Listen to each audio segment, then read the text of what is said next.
Aldous Huxley, Un mundo feliz. Un mundo feliz tiene lugar en una sociedad futurista incómodamente estéril y controlada, comúnmente conocida como Estado Mundial. La historia empieza con un grupo de jóvenes estudiantes que están de visita en el Centro de Incubación y Condicionamiento de Londres, escuchando las explicaciones del director del centro, cuyo nombre es el director. Sí, es todo un poco escalofriante. El director explica a los estudiantes el proceso por el cual se cultivan seres humanos en botellas para luego ser adoctrinados, le hace lavarse el cerebro, para que crean ciertas verdades morales. Este aleccionamiento, también conocido como hipnopedia o educación a través del sueño, enseña a los ciudadanos que el valor de la sociedad debe ser siempre superior al individuo. Las personas existen para servir la comunidad. Su función es ser consumidores y trabajadores, lo que a su vez se mantiene la economía sólida y estable. Capítulo 1. Un edificio gris, achaparrado, de solo 34 plantas. Encima de la entrada principal las palabras Centro de Incubación y Condicionamiento de la Central de Londres. Y en un escudo la divisa del Estado Mundial. Comunidad, identidad, estabilidad. Dentro, la enorme sala de la planta baja se hallaba orientada hacia el norte, fría a pesar del verano que reinaba en el exterior y del calor tropical de la sala. Una luz cruda se filtraba a través de la ventana buscando ávidamente algún cuerpo amortajado o alguna figura pálida, producto de las disecciones académicas, sin encontrar más que el cristal, el níquel y la brillante porcelana de un laboratorio. Lo internal respondía a lo invernal. Las batas de los trabajadores eran blancas y estos llevaban las manos enfundadas en guantes de goma de un color pálido como el cadáver. La luz era helada, muerta, fantasmal. Solo los amarillos cilindros de los microscopios se lograban arrancar cierta calidez de la vida, deslizándose a lo largo de los tubos y formando una dilatada procesión de trazos luminosos que seguían la larga perspectiva de la mesa de trabajo. Y esta, dijo el director abriendo la puerta, es la sala de fecundación. Inclinados sobre sus instrumentos, 300 fecundadores se hallaban entregados a su trabajo. Cuando el director de incubación y condicionamiento entró en la sala, sumidos en un absoluto silencio, solo interrumpido por el distraído canturreo y silboteo solitario de quien se hallaba concentrado y abstraído en su labor. Un grupo de estudiantes recién ingresados, muy jóvenes, sonrosados e inexpertos, seguían con excitación casi adyacente al director, pisándole los talones. Cada uno de ellos llevaba un bloc de notas en el cual, cada vez que el gran hombre hablaba, garrabateaban con desesperación directamente los labios de la ciencia misma. Era un raro privilegio. El D.I.C. de la Central de Londres tenía siempre un gran interés en acompañar personalmente a los nuevos alumnos a visitar los diversos departamentos.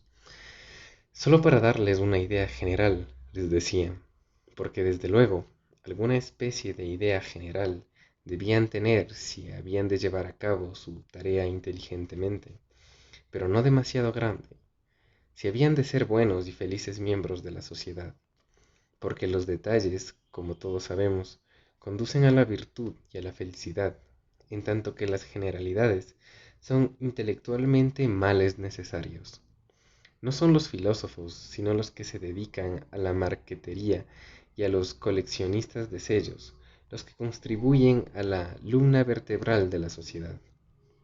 Mañana, añadió sonriéndoles con una ligera amenaza, empezarán ustedes a trabajar en serio, y entonces no tendrán tiempo para generalidades. Mientras tanto,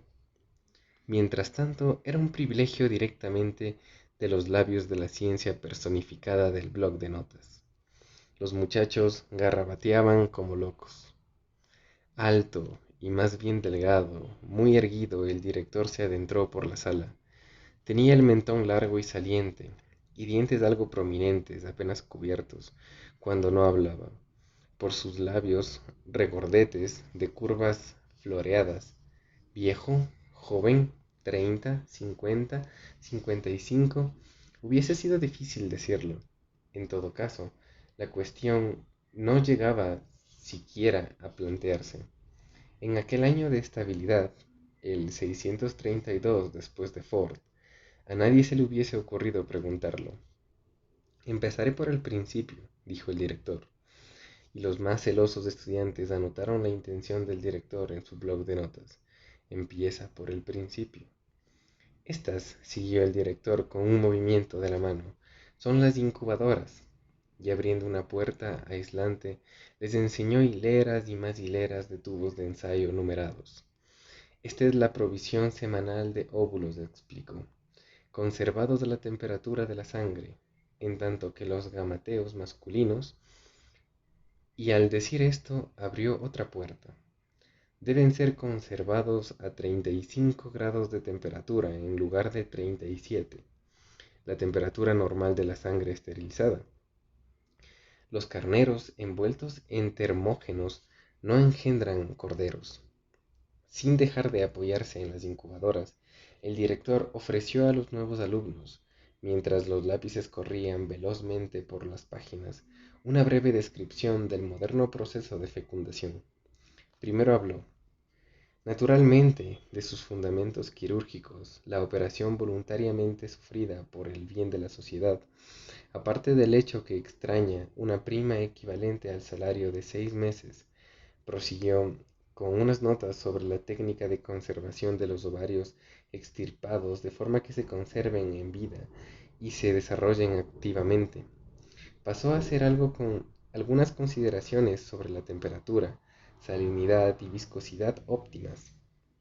Continuó luego explicando sobre el líquido en que se conservan separados los óvulos maduros, y conduciendo a sus alumnos a las mesas de trabajo, les enseñó en la práctica cómo se retiraba aquel líquido de los tubos de ensayo, cómo se vertía gota a gota sobre las placas del microscopio previamente calentadas, cómo los óvulos que contenían eran inspeccionados en busca de posibles anormalidades, contados y trasladados a un recipiente poroso, cómo, y para ello les llevó al sitio donde se realizaba la operación. Este recipiente era sumergido en un caldo tibio que contenía espermatozoides en libertad, a una concentración mínima de 100.000 por centímetro cúbico, como hizo constar con insistencia, y como, al cabo de 10 minutos, el recipiente era extraído del caldo y su contenido volvía a ser examinado, como, si alguno de los óvulos seguían sin fertilizar, eran sumergidos de nuevo, y, en caso necesario, una tercera vez. Como los óvulos fecundados volvían a las incubadoras, donde los alfas y los betas permanecían hasta que eran definitivamente embotellados, en tanto que los gamas, deltas y epsilones eran retirados al cabo de solo 36 horas, para ser sometidos al método de Bokanovsky. El método de Bokanovsky, repitió el director, y los estudiantes subrayaron estas palabras. Un óvulo, un embrión, un adulto, es lo normal, pero en este caso, un óvulo bokanovskificado prolifera, se subdivide de 8 a 96 brotes, y cada brote llegará a formar un embrión perfectamente construido, y cada embrión se convertirá en un adulto completo, una producción de 96 seres humanos donde antes solo se conseguía uno. Esto es el progreso. En esencia, concluyó el DIC, la bocanipsificación consiste en una serie de interrupciones en el proceso del desarrollo. Se detiene el crecimiento normal y paradójicamente el óvulo reacciona reproduciéndose. Reacciona reproduciéndose, los lápices apuntaron. El director señaló a un lado. En una ancha banda que se movía muy lento, un portatubos enteramente cargado se introducía en una vasta caja de metal, de cuyo extremo emergía otro portatubos igualmente repleto. El mecanismo producía un débil zumbido, El director explicó que los tubos de ensayo tardaban 8 minutos en atravesar aquella cámara metálica. 8 minutos de rayos X eran lo máximo que los óvulos podían soportar. Unos pocos morían. De los restantes, los menos aptos se dividían en dos. La mayoría producía 4, algunos 8, y todos volvían después a las incubadoras, donde los nuevos brotes empezaban a desarrollarse. Luego, al cabo de 2 días, se les sometía a un proceso de congelación y se detenía su crecimiento. 2, 4 y hasta 8 nuevos retoños. Estos, a su vez, se dividían echando nuevos brotes. Después, se les administraba una dosis casi letal de alcohol. Como consecuencia de ello, volvían a subdividirse. Brotes de brotes de brotes. Y después se les dejaba desarrollar en paz, puesto que una nueva detención en su crecimiento solía resultar fatal. Pero a aquellas alturas, el óvulo original se había convertido en un número de embriones que oscilaban entre 8 y 96, un prodigioso adelanto, hay que reconocerlo, con respecto a la naturaleza. Mellizos idénticos, pero no en ridículas parejas o de 3 en 3, como en los viejos tiempos vivíparos, cuando un óvulo se escondía de vez en cuando, accidentalmente, mellizos por docenas, por veintenas a un tiempo. Veintenas, repitió el director y abrió los brazos como distribuyendo generosamente dádivas. Veintenas. Pero uno de los estudiantes fue lo bastante tonto para preguntar en qué consistía la ventaja. Pero, hijo mío, exclamó el director, volviéndose bruscamente hacia él, ¿de veras no lo comprendes?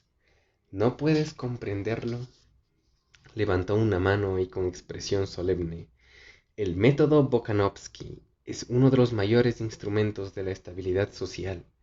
Uno de los mayores instrumentos de la estabilidad social. Hombres y mujeres estandarizados, en grupos uniformes. Todo el personal de una fábrica podría ser el producto de un solo óvulo bokanovskificado.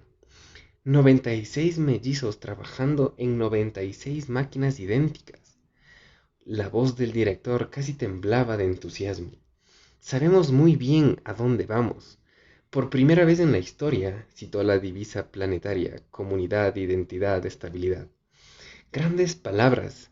Si tuviéramos bokanovskificar indefinidamente, el problema estaría resuelto. Resuelto por gamas, deltas y epsilones, producidos en serie, idénticos, sin ninguna diferencia, millones de mellizos iguales entre sí. El principio de la producción en masa aplicado por fin a la biología. Pero, por desgracia, añadió el director, no podemos bokanovskificar indefinidamente. Al parecer, 96 era el límite y 72 un buen promedio. Lo más que podían hacer, a falta de poder realizar aquel ideal, era manufacturar tantos grupos de mellizos idénticos como fuese posible, a partir del mismo ovario y con gametos del mismo macho. Y aun esto era difícil, porque por vías naturales se necesita 33 años para que 200 óvulos alcancen la madurez. Pero nuestra tarea consiste en estabilizar la población en este momento, aquí y ahora. ¿De qué nos servirá producir mellizos con cuentagotas a lo largo de un cuarto de siglo? Evidentemente de nada, pero la técnica de Potsdam había acelerado inmensamente el proceso de la maduración. Ahora, cabía tener la seguridad de conseguir como mínimo 150 óvulos maduros en 2 años. Fecundación y bokanovskificación, es decir, multiplicación en 72. Aseguraban una reproducción media de casi 11.000 hermanos y hermanas en 150 grupos de mellizos idénticos. Y todo ello en el plazo de 2 años. Y, en casos excepcionales, podemos lograr que un solo ovario produzca más de 15.000 individuos adultos. Volteando hacia un joven alto y rubio que en ese momento entraba, lo llamó. Señor Foster, ¿puede decirnos cuál es la marca máxima obtenida por un solo ovario? 16.012 en este centro, contestó Foster sin vacilar. Hablaba con gran rapidez. Tenía unos ojos azules muy vivos, y era evidente que le producía un intenso placer citar cifras. 16.012 en 189 grupos de mestizos idénticos. Pero, desde luego, se ha conseguido mucho más, prosiguió atropelladamente. En algunos centros tropicales, como Singapur, han producido a menudo más de 16.500 y en Mombasa ha alcanzado la marca de los 17.000. Claro que tienen muchas ventajas sobre nosotros. Deberían ustedes ver cómo reacciona un ovario de hembra negra a la glándula pituitaria. Es algo asombroso para quienes no están acostumbrados a trabajar con material europeo. Sin embargo, agregó riendo, aunque en sus ojos brillaba el fulgor del combate y sacaba la barbilla retadoramente.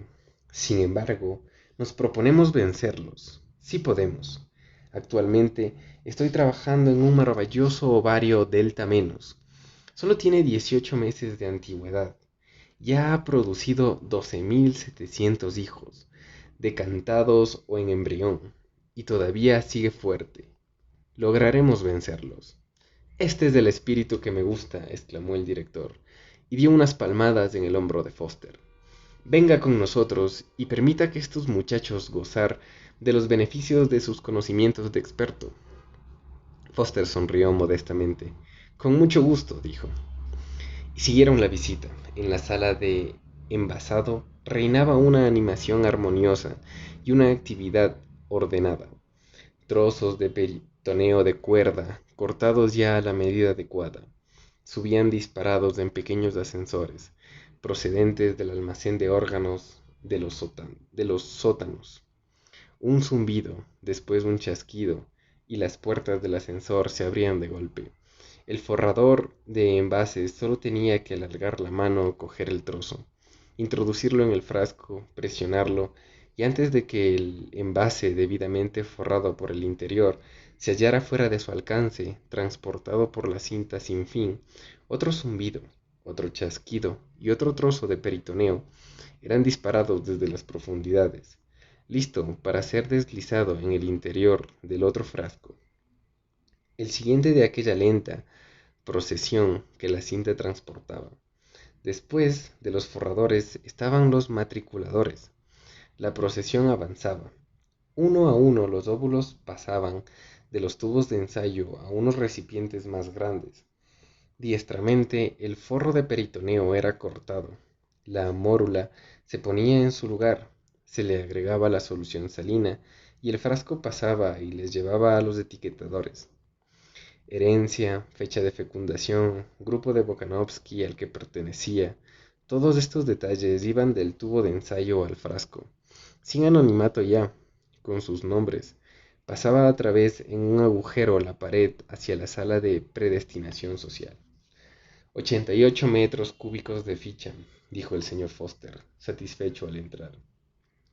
Que contiene toda la información de interés, agregó el director, que se suponen al día todas las mañanas y se coordinan todas las tardes, las cuales con la base de todos nuestros cálculos, tantos individuos de tal y tal calidad, dijo Foster, distribuidos en tales y cuales cantidades, dándonos el óptimo porcentaje de decantación en cualquier momento, permitiendo compensar rápidamente las pérdidas imprevistas.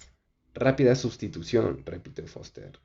Si supieran ustedes la cantidad de horas extras que tuve que emplear desde el último terremoto en Japón. Dicho esto, rió de buena gana y movió la cabeza.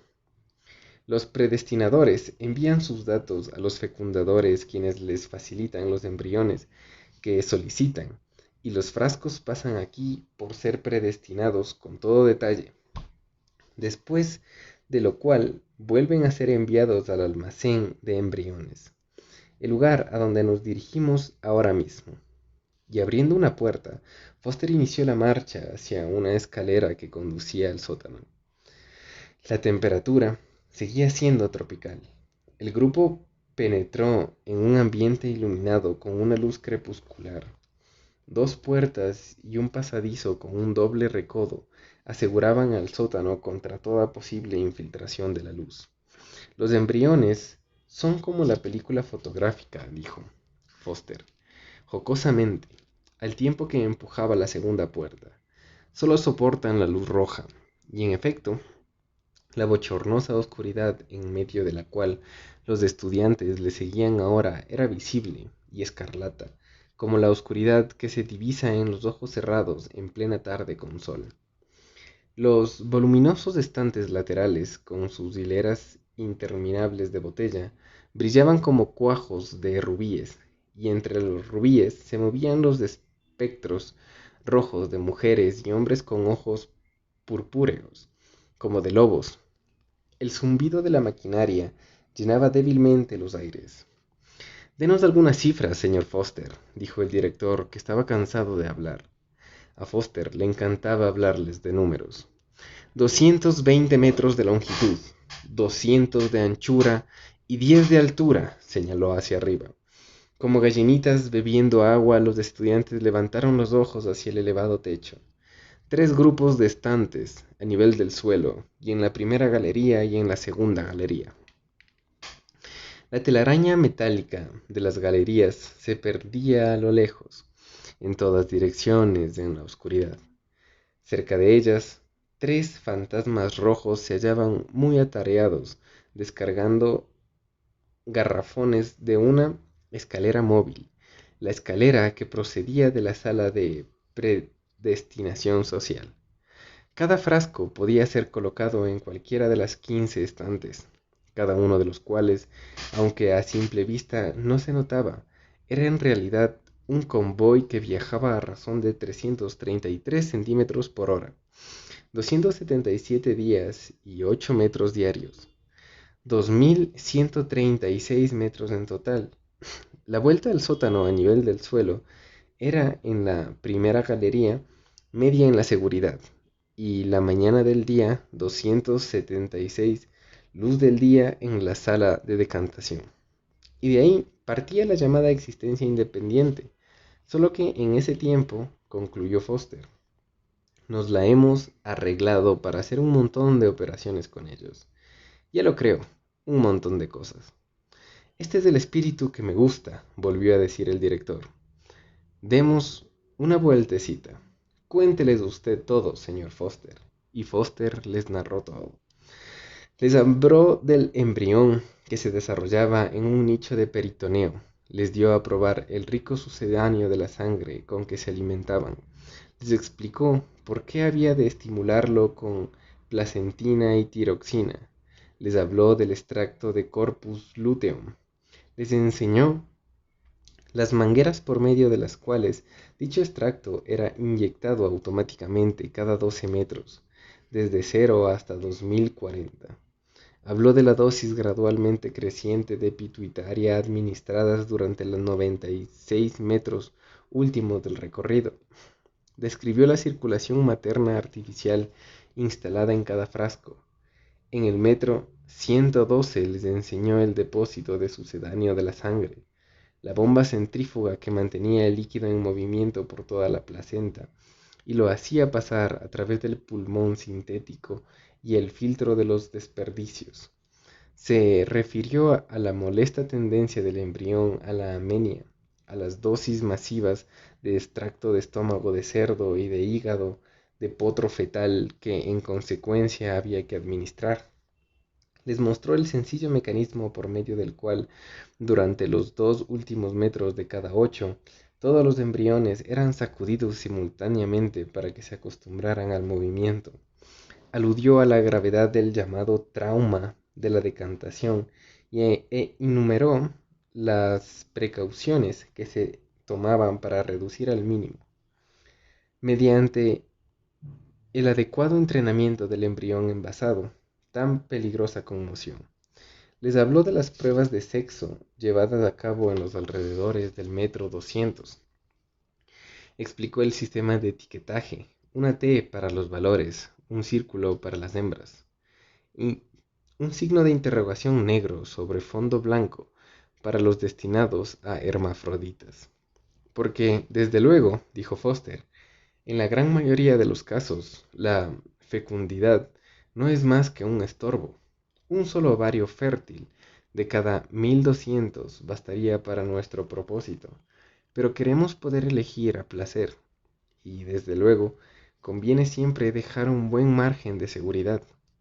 Por esto, permitimos que hasta un 30% de embriones hembra se desarrollen naturalmente.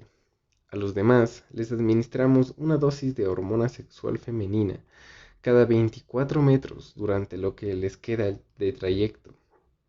Resultando, son decantados como hermafroditas, completamente normales en su estructura, excepto, tuvo que reconocer, que tienen una ligera tendencia a echar barba, pero estériles, con una esterilidad garantizada. Lo cual nos conduce por fin, prosiguió Foster, fuera del reino de la mera imitación servil de la naturaleza, para pasar al mundo mucho más interesante de la invención humana. Se frotó las manos, porque, desde luego, ellos no se limitan meramente a incubar embriones. Cualquier vaca podría hacerlo. También predestinamos y condicionamos, decantamos nuestros críos como seres humanos socializados, como alfas o epsilones, como futuros excavadores o futuros inventores mundiales, pero se dio cuenta a tiempo y dijo, futuros directores de incubadoras. El director agradeció el cumplimiento con una sonrisa. Pasaban en aquel momento por el metro 320 del estante número 11.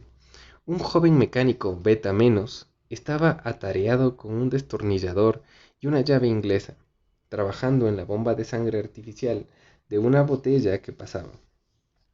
Cuando dio vuelta a la tuerca, el zumbido del motor eléctrico se hizo un poco más grave.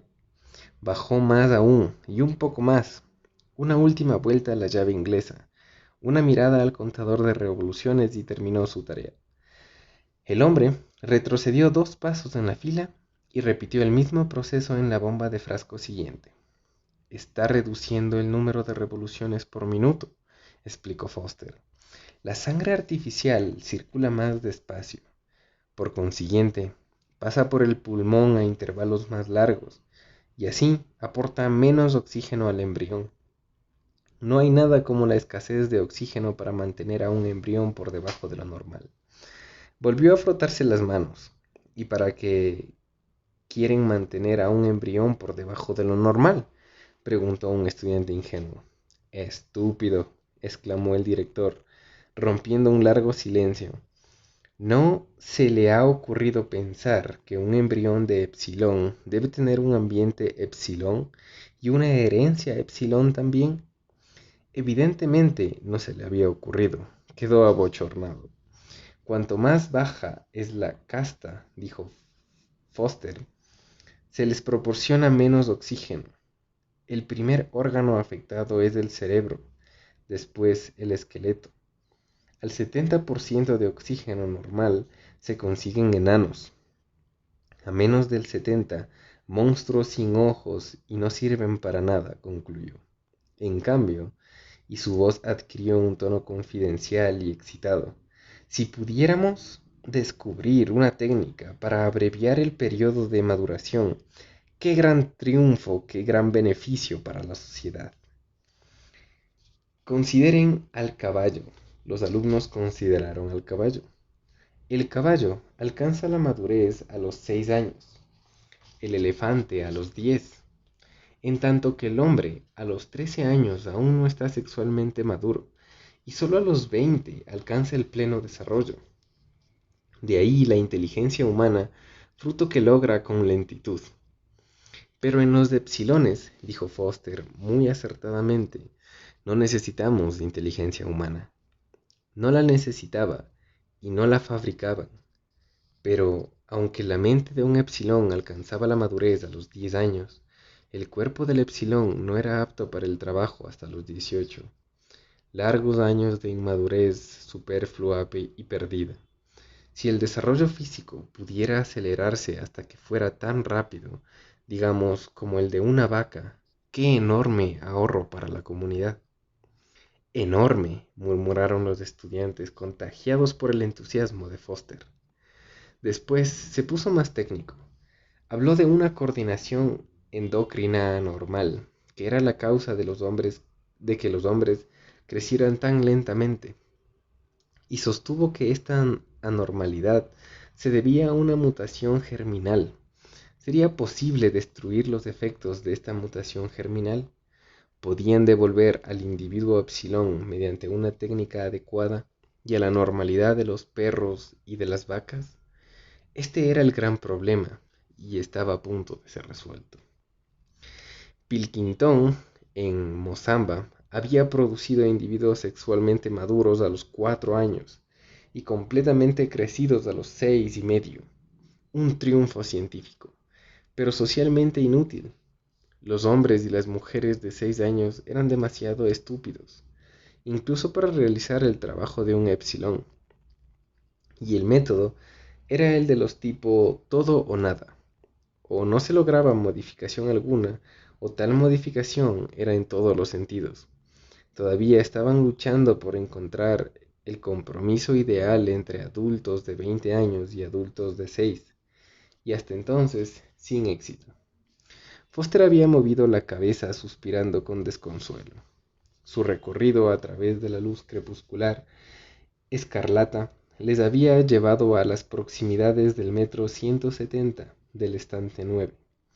A partir de aquel punto, el estante 9 estaba cerrado, y los frascos realizaban el resto de su viaje en el interior de una especie de túnel, interrumpido de vez en cuando por unas aperturas de 2 a 3 metros de anchura.